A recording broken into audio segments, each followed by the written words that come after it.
जय श्री महाकाल। स्वागत करता हूं आप सभी भाई बहनों का हमारे चैनल में।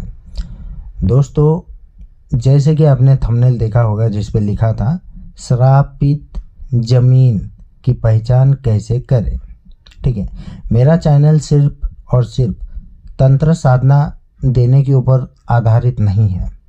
आपको कुछ ऐसे रहस्यमय गुप्त ज्ञान भी जो है हमारे चैनल की तरफ से जो है प्राप्त होंगे।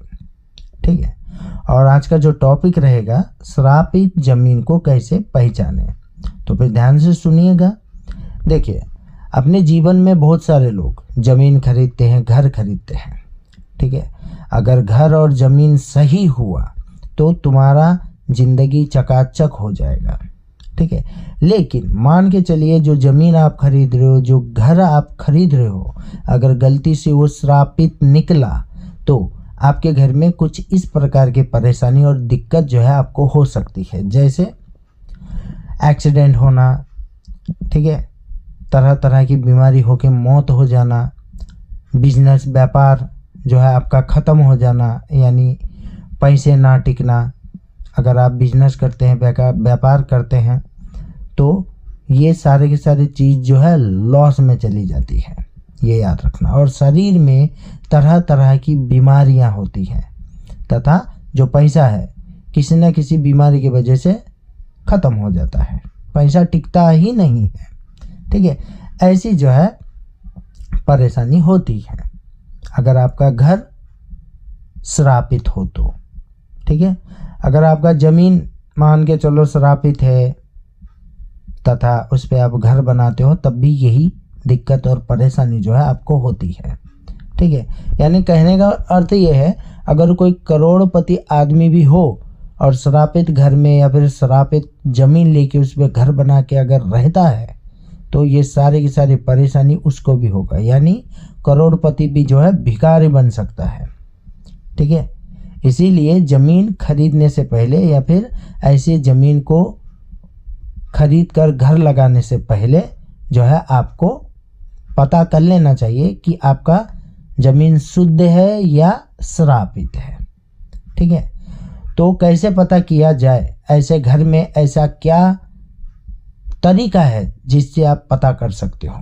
ठीक है, सबसे पहले तो एक चीज़ यहाँ पे आपको मैं बता दूँ, ध्यान से सुनना। देखो, अगर किसी का घर श्रापित हो तो महीने में 2 टाइम, जैसे अमावस्या का दिन ले लो या फिर पूर्णिमा का दिन ले लो। ठीक है, उस दिन अगर आप भात पकाते हैं तो मान के चलो आप भात पका रहे हो, चावल डाल दिए, पक रहे हैं, नीचे से जो पानी है वो सूख जाता है और आपका जो भात है वो कच्चा रहता है लेकिन पकता नहीं है।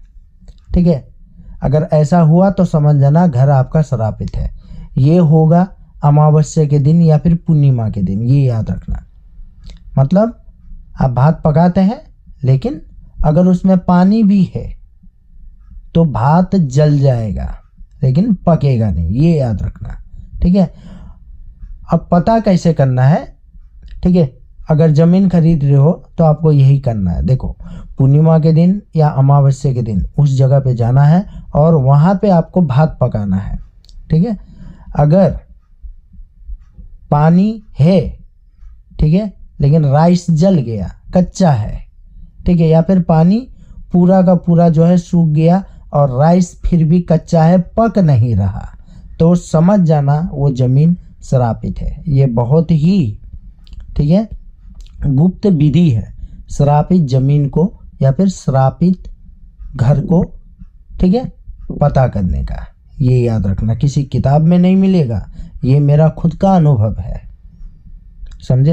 अगर आपके साथ भी ऐसे होता है तो समझ जाओ घर श्रापित है, समझे।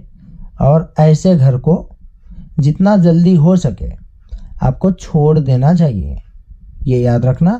और ऐसे ज़मीन को जितना जल्दी हो सके छोड़ देना चाहिए। और एक चीज़ और बताता हूँ, ये याद रखना। ठीक है, मान के चलो आपने ज़मीन खरीदा, मान के चलो आप उस पर घर बना रहे हो। ठीक है, जब आप मान के चलो घर बनाने के लिए जग डालते हो, ठीक है। उसी दिन आपके घर में अगर किसी की मृत्यु हो जाए तब भी वो जमीन जो है श्रापित होता है। समझे, ये याद रखना। बहुत सारे तरीके हैं जिनमें से मैंने आपको यहाँ पे 2 तरीके समझा दिया है, ठीक है। तो फिर दोस्तों आज के लिए इतना ही। इस चैनल को लाइक करें, शेयर करें और सब्सक्राइब करें। हम मिलते हैं आपसे अगली वीडियो में।